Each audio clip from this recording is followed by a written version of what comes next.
नमस्कार, times of Swaraj में आप सबों का स्वागत है और मैं हूं संतोष सिंह। और आज हम टाइम्स ऑफ स्वराज में चर्चा कर रहे हैं कि आखिर पूर्णिया में ऐसी क्या बात हो गई कि लोग इस तरीके से भावनात्मक प्रतिक्रियाएं व्यक्त करने लगे। जी, अभी थोड़ी देर पहले पूर्णिया के कुछ लोगों का फ़ोन आया, बातचीत हो रही थी, ज़मीनी हकीकत क्या है, चुनाव किस करवट लेगा, बहुत तरह के सवाल किए जा रहे थे। उन सवालों में की चर्चा होते होते उन्होंने कह दिया कि संतोष जी, कृष्ण का अवतार हो चुका है, अब कंस अपनी खैर मनाए, क्योंकि कृष्ण के अवतार को रोकने के लिए कंस ने अपनी पूरी ताकत लगा दी है।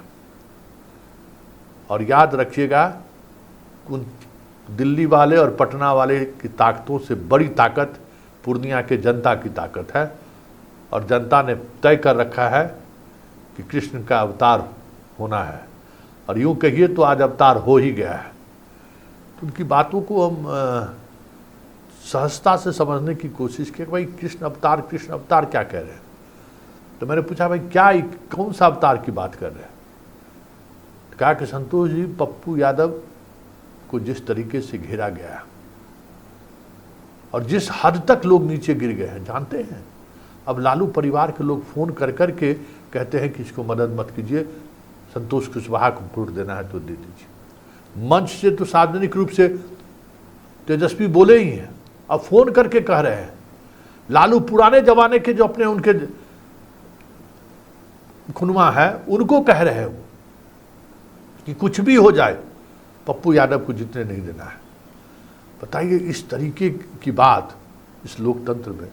तो हम लोगों ने तो तय कर लिया है कि कृष्ण का अवतार होगा ही और कंस का भी वध होगा ही 26 तारीख को। कृष्ण जन्म ले लिए हैं, उनका रासलीला पूर्णिया के लोगों ने देख लिया है, उन्होंने दिखा दी है ताकत अपनी। और याद रखिएगा संतोष जी, 26 तारीख को कंस का वध तय है पूर्णिया की धरती पर। पूर्णिया हमेशा बदलाव के पक्ष धर रहा है। पूर्णिया हमेशा पटना और दिल्ली को चुनौती देते रहा है।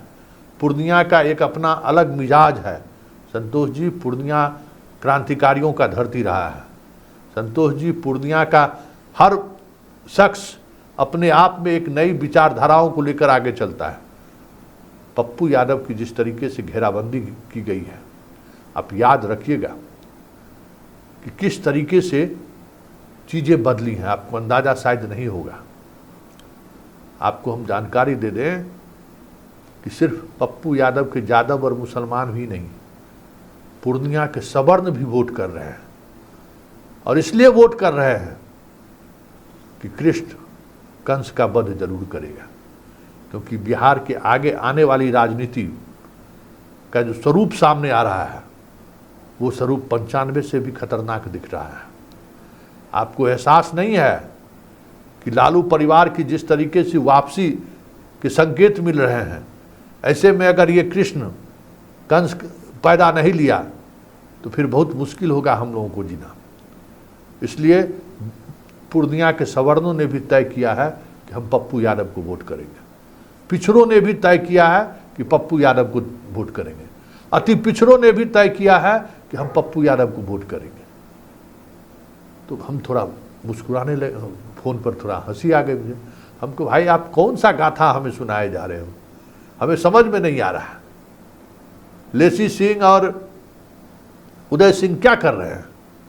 कहा कि इसकी चर्चा मत करिए, ये हम फोन पर नहीं बतियाएंगे, लेकिन इतना तय मानिए कि 26 तारीख को कंस का वध 12 बजते बजते हो जाएगा। ये हम आपको फोन पर सुना देंगे, आप देख लीजिएगा।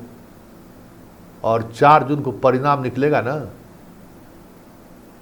तो हम लोग तो इस बार तय कर लिए, पूर्णिया नहीं, सिवान भी चलना है, क्योंकि सिवान के भी बहुत सारे लोग आए थे हम लोगों के बीच और कह गए हैं कि बिहार के बदलने का मौका है, और इस मौके को गवाए तो फिर 20 साल पीछे चले जाइएगा। हमके सिवान के भी लोग वोट मांगने आए। हाँ, पूरा अररिया, मधेपुरा, सुपौल के तो जो लोग हैं, जो जिस जाति के लोग हैं, वो तो कैंप कर ही रहे हैं, वो तो आए ही हुए हैं गांव गांव में, चाहे कोई भी जात हो। सिवान से भी बड़ी संख्या में सवर्ण और मुसलमान लोग आए हैं कि देखिए हम लोग वहाँ सिवान बदल रहे हैं, आप लोग यहाँ बदलिए। हम क्या बात करते हैं भाई, इस तरीके से राजनीति चल रही है। हाँ संतोष जी, इस बार कोई मुद्दा नहीं है, कोई राष्ट्रीय मुद्दा नहीं है, क्योंकि बिहार के पॉलिटिशियन इस बार लोकसभा के सहारे विधानसभा साधने की तैयारी में है, और अगर हम लोग सतर्क नहीं रहे तो लूट जाएंगे, बर्बाद हो जाएंगे। बिहार बचेगा नहीं संतोष जी, क्योंकि अब नीतीश कुमार में उदम नहीं है, और नीतीश कुमार अब उस काबिल रहा है। तो कुछ राजनीति होनी चाहिए बिहार में ना, एक अलग तरीके की राजनीति। मोदी, हमको मोदी को सब लोग छोड़ दीजिएगा संतोष जी, यह नहीं छोड़ दिए है, कटिहार और भागलपुर में भी छोड़ दिया है। चिंता मत करिए आप जो सोच रहे हैं ना वो चीज़ नहीं है। बिहार बहुत आगे निकल गया है। इन नेताओं को लगता है कि हम ही सोचते हैं। अरे जो जनता सोचती है ना, और जनता जहाँ से सोचना शुरू करती है ना, नेता का सोचना वहाँ से बंद हो जाता है। ये लोग सोचता है कि हम भावना भड़का कर चुनाव जीत ली। ये चीज़ें सही है कि ये भावना भड़का कर चीज माहौल को बदलने की कोशिश जरूर करता है। वो तब होता है जब यथावादी स्थिति होती है, लेकिन जब सवाल मरने और जीने का होता है तो फिर जनता अपने अनुसार फैसला लेती है। और जनता ने, पूर्णिया की जनता ने फैसला ले लिया कि 26 तारीख को कंस का वध होगा। कृष्ण का अवतार हो चुका है और बिहार 2025 में एक अलग इतिहास रचेगा। ये बात संतोष जी आप लिख के रख लीजिए।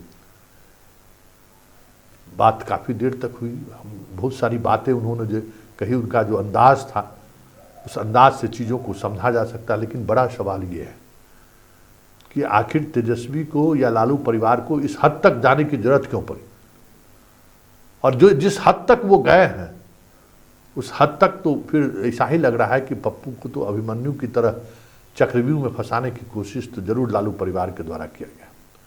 परिणाम क्या होगा कहना मुश्किल है, लेकिन अगर जनता पप्पू को कृष्ण की छवि में देखना शुरू कर दिया है तब तो समझिए खेला होगा।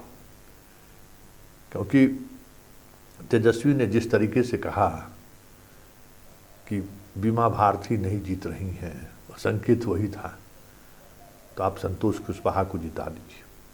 मतलब जो अति पिछड़ा वोट बिना भारती, बीमा भारती के साथ है वो शिफ्ट कर जाए। इशारा तो यही था।